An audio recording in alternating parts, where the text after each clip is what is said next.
ഈ കാണുന്ന ഗിയർ പോലും ഇല്ലാത്ത ഈ സൈക്കിളിൽ കന്യാകുമാരിയിൽ നിന്നും ലഡാക്കിലേക്കുള്ള യാത്രയിലായിരുന്നു. ലഡാക്കിലേക്കുള്ള യാത്രയിലായിരുന്നു. എത്ര ദിവസം കൊണ്ടാണ് ഇപ്പൊ മണാലി എത്തിയത്? മണാലിയിൽ 20 ദിവസം കൊണ്ട്.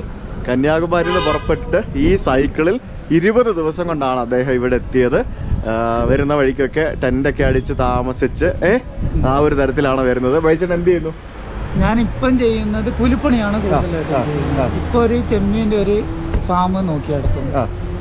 നാട്ടിൽ തന്നെ. അത് ശരി, അതാണ് പരിപാടി. അപ്പൊ അതിനിടയ്ക്ക് ഇങ്ങനെ യാത്രകളും ബൈച്ചേട്ടന് കുറെ റെക്കോർഡുകളൊക്കെ ഉണ്ട് കേട്ടോ. എന്തൊക്കെ റെക്കോർഡുകളാണ്? നിലവിലിപ്പോ കന്യാകുമാരിയിൽ നിന്ന് ജമ്മു വരെ സാധാരണ സൈക്കിൾ, ഇതുപോലത്തെ ഗിയറില്ലാത്ത സൈക്കിളിൽ 18 ദിവസം കൊണ്ട് കവർ ചെയ്ത റെക്കോർഡാണുള്ളത്. അത് ഏഷ്യ തന്നെ ഏറ്റവും ഫാസ്റ്റ് ആയിട്ട് ഇത്രയും ചുരുങ്ങിയ ദിവസത്തിനുള്ളിൽ. എത്ര കിലോമീറ്റർ ആയിരുന്നു? 3600 കിലോമീറ്റർ. ഓക്കെ. ഇതിപ്പം ഇന്നത്തെ യാത്ര എന്ന് പറഞ്ഞാൽ ശരിക്കും ലേ ആയിരുന്നു പ്ലാന്. അപ്പൊ 20 ദിവസം കൊണ്ട് മണാലി, 21 ദിവസം കൊണ്ട് ലേയിൽ പോകുന്ന വഴിയിൽ സിസു എന്ന് പറഞ്ഞ ഒരു സ്ഥലത്തെത്തി. അപ്പൊ അവിടുന്ന് ലേയിൽ പോകുന്ന വഴിക്ക് എനിക്ക് താമസിക്കേണ്ട ഹാൾട്ടിംഗ് ഫെസിലിറ്റി സൈക്കിളിന് ഇല്ലാത്തതുകൊണ്ട് ഞാൻ തിരിച്ച് മണാലിയിലേക്ക് വരിക ചെയ്തത്.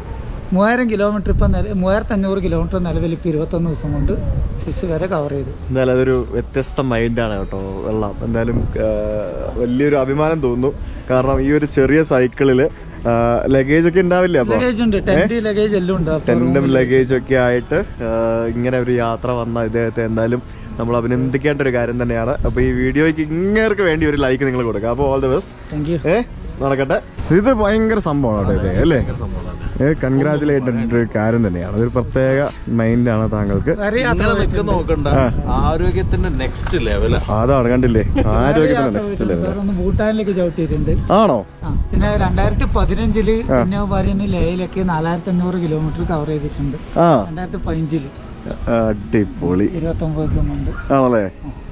കൊള്ളാം. അടുത്ത യാത്ര എന്താണ് പ്ലാൻ ചെയ്തിരിക്കുന്നത്? ആക്ച്വലി സിംഗപ്പൂരാണ് പ്ലാനിങ്. ഫിനാൻഷ്യൽ പ്രോബ്ലം ഉള്ളതുകൊണ്ട് അവിടെ പെൻഡിങ്ങിൽ വെച്ചിട്ടുള്ളത്. ശരി, എല്ലാം നടക്കും എന്ന് നമുക്ക് ദൈവത്തോട് പ്രാർത്ഥിക്കാം.